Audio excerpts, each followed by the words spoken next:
Okay, I think we're ready for our next speaker. Please welcome Paul Haider from the University of Bern. Thank you very much. So hello everybody, I'm Paul Haider, a PhD student at the NeuroTMA lab at the University of Bern, and I'm excited to share with you today generalized latent equilibrium for backpropagation through space, time, and the brain. So to begin with, I guess you're all familiar with error backpropagation. It's basically machine learning's answer on how to train deep artificial neural networks.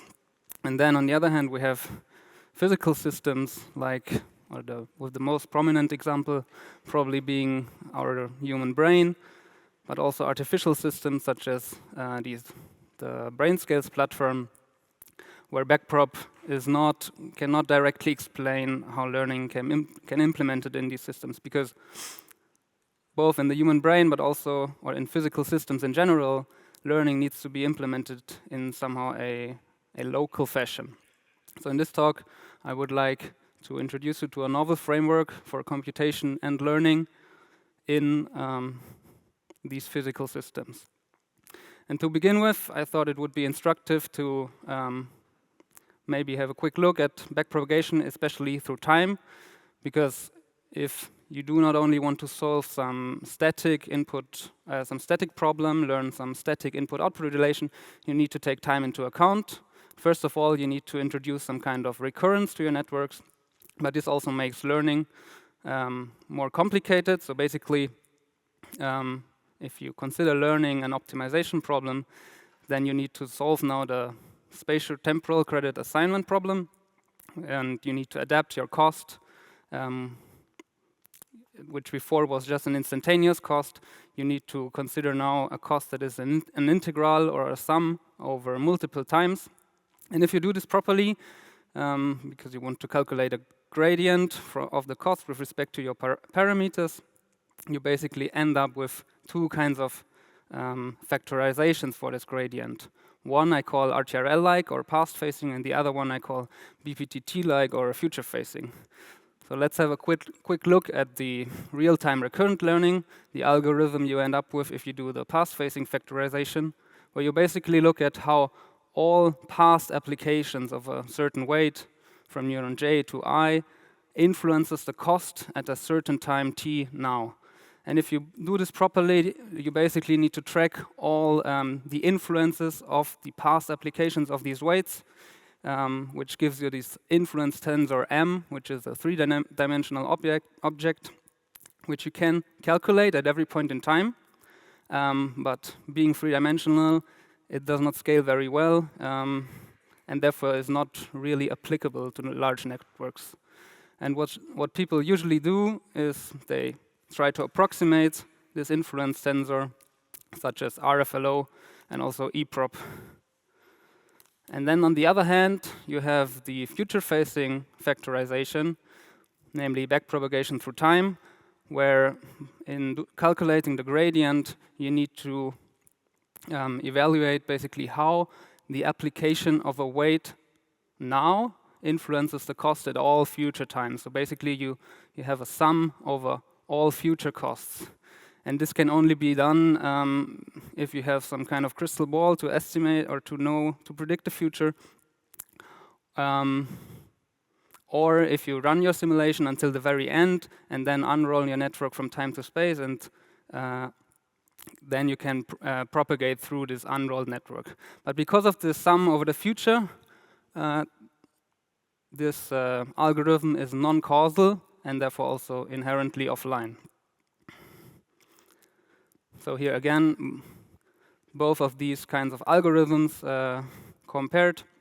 And the question I would like to ask now in this talk, because a lot of people, as I said, have already gone the yellow path and tried to approximate the RTRL-like algorithms, is whether it is also possible to, with physical neurons, to instantiate a local online approximation of backpropagation through time, basically by staying only here in this green regime in the middle in the present.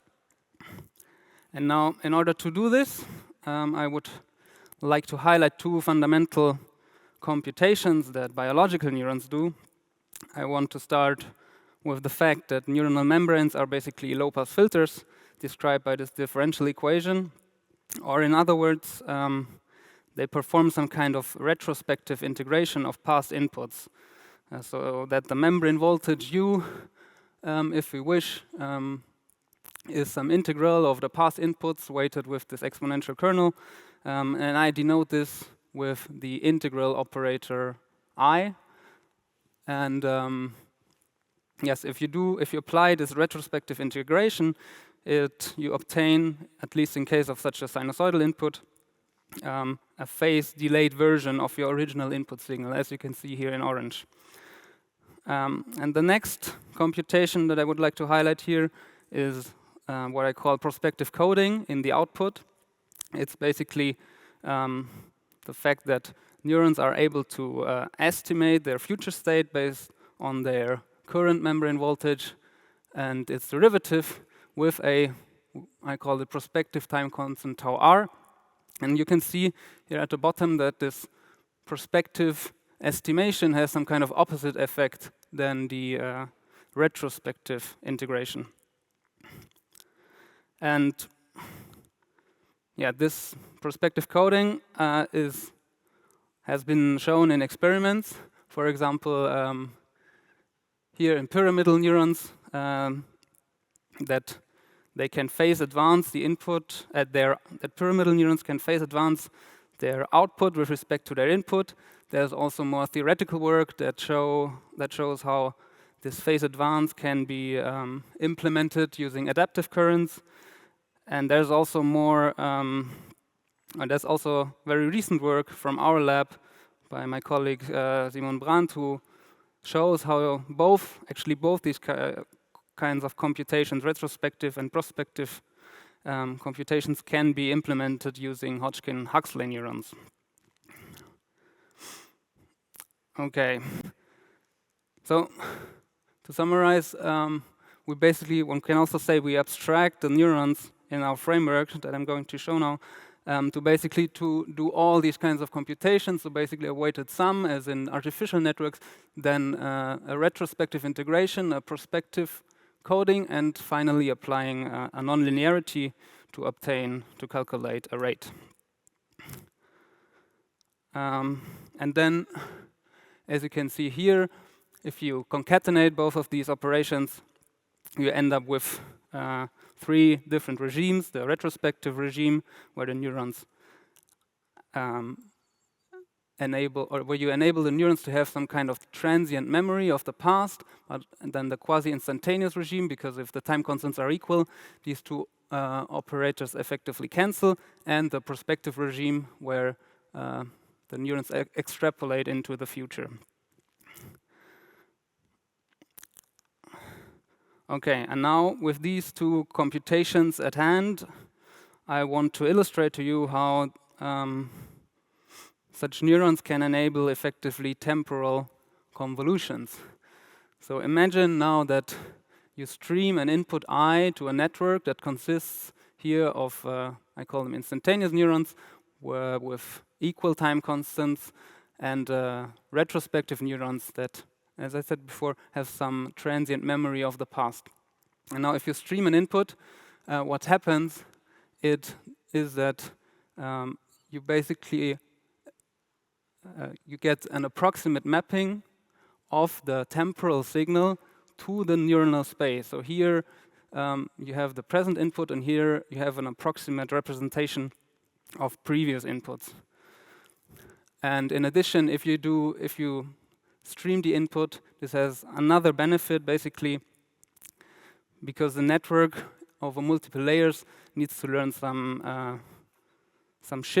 time shift invariant representations, if you wish, and therefore this induces basically approximate temporal convolutions. Now you might ask, how can you actually learn in these multiple layers of such neurons? Because as I said before, the credit assignment problem, it's actually difficult to assign credit if you have if inputs from previous times influence the output at later times. And this is where the prospective neurons become important again. To illustrate that, just imagine a neuron that does only the retrospective operation here with this integral operator, and we can actually apply exact backpropagation through time to this kind of computation. And what you end up with is this BPTT error, if you wish, that involves, again, the integral over the future. So, which you cannot calculate only if you do your simulation until the very end. But we were able to show that this integral over the future can actually be approximated if we use the prospective operator here. And then what you get is what we call the prospective errors. And we did a Fourier analysis of both of these errors and were able to show that they are exactly equal in terms of their phase shift. You can also see this here in some experiments we did, that for the prospective errors and the exact BPTT errors, they are perfectly in sync. It's only the phase that is not exactly the same for these, only the gain that is not exactly the same for these signals. And yeah, we have formalized all this within the generalized latent equilibrium framework, which I want to show you now. Basically, we incorporate these two kinds of computations, retrospective and prospective computation, and we do a first principles approach, where we define a neuron local energy, from which we derive neuronal dynamics from energy conservation, and local online learning rules from gradient descent. And then you get a lot of experimental predictions, such as error neurons and prospectivity, but also physical circuits for spatiotemporal computation and credit assignment, as the one you can see on the right-hand side here. And now finally, in the last few minutes, I want to show you some of the results that we obtained using this framework. The first one is more of a theoretical one. So basically, because of the Fourier analysis that I showed you before, it is also true that the weight update that we calculate by doing gradient descent on our energy approximates the total gradient that you would get if you do the total gradient on the cost, which corresponds to the exact BPTT update. Then, of course, we also did some simulations to illustrate how we can learn within our framework. And the most simple one is this, where we did a simple student-teacher setup and simulated this just 2 neural network. And the task is to learn a simple input-output mapping from these step functions to this target here. And as you can see, if you only use, I call them instantaneous errors that do not have the inverse temporal modulation in the backward path, you cannot learn this input-output mapping, so your parameters diverge. But within our framework, we can exactly restore the original parameters. Here in this setup, we actually learn both weights and membrane time constants at the same time. And in some cases, especially in this streaming fashion, BPTT also only manages to learn an approximate solution if the truncation window is too short. And you could, of course, you could, of course, run this experiment multiple times, and then probably BPTT would also converge to the exact parameters. But if you try to do it in a truncated online fashion, it's not possible. And then we also scaled this up, of course, and did some classification experiments. For example, on the MNIST1D dataset, it's the inputs. Here are some exemplary inputs. These are temporal sequences. And you can see here, within a lot of noise, there are patterns like this that resemble handwritten digits, if you wish. The 8 or the 3 are easily recognizable. And yeah, as you can see here in the middle now, we achieve performance that is competitive with standard machine learning architectures such as TCNs or GRUs. And it's important to point out that only the GLE and the GRU use actually the streamed input. The MLP and the TCN are trained with spatial backpropagation. And the GRU is trained with backpropagation through time, whereas our networks are trained online with local learning. And we also did this for the even more challenging task, the speech commands. And with that, I want to conclude. So I hope that I was able to illustrate to you that these two kinds of computation, retrospective integration and prospective coding, enable spatiotemporal computation and spatiotemporal credit assignment because of what I showed before.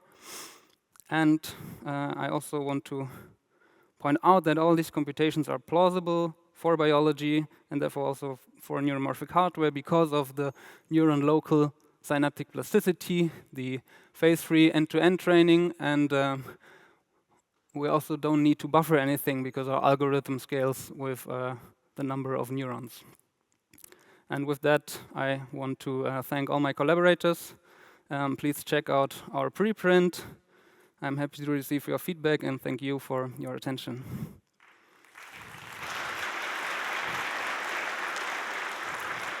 Thank you, Paul, for sharing your work with us. Are there any questions for Paul?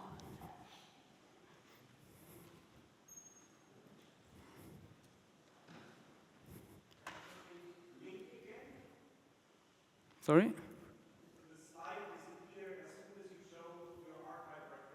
I'm not in control of that. If we can have the last slide, maybe, with the links, that would be great. If not, oh, there we go. But I see there are two questions. Thomas. Yeah, hi. And thanks for the nice talk. I was wondering, I mean, it is an approximation of yes. What you would do when you do backpropagation through time. Can you tell us what you're losing with the approximation? So in what situation do you actually have a disadvantage? So we lose, it was hidden in one of the plots, that the gain is not perfectly replicated, but this can somehow be, because we learn the weights, they can somehow compensate for that, I would say. And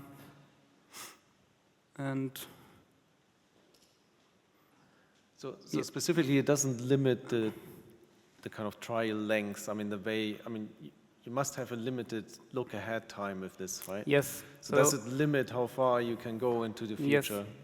So in these bigger experiments, we did not learn the time constants, and there we chose the time constants so that they fit the actual task.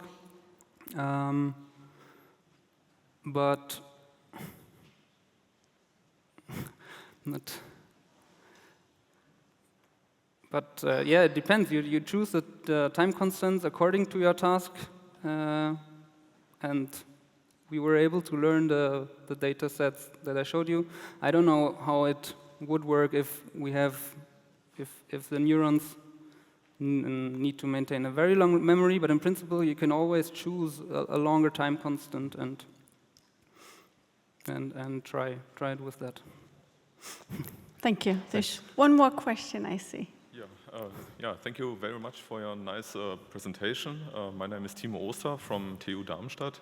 I have got a question about the neurons that, so to speak, look into the future. Yes. Did you also try them for non-periodic signals? So the sine waves essentially are really well predictable, but what about spikes, for example, that suddenly appear without any warning? Would this lead to problems, or would the performance of those neurons then suffer? So, of course, we did not only look into periodic signals, because the inputs, for example, for the MNIST 1D digits, there was a lot of noise going on, and it still works, basically also because you can think of every signal as a kind of, that you can do a Fourier composition, and then this analogy still holds. And your second question was, can you remind me again what is? It was just about whether it would work with predictable or non-predictable signals. Which would be the difference there? How much performance would you gain by using those look-ahead neurons if you compared it? So we have, in the forward pass, we use the retrospective integration, and in the feedback, then the prospective neurons, they try to estimate the error signals, and it seems that this is enough to learn well. So. Okay, thank you. Thank you. Thank you, Paul. Just applause for Paul. Thank you.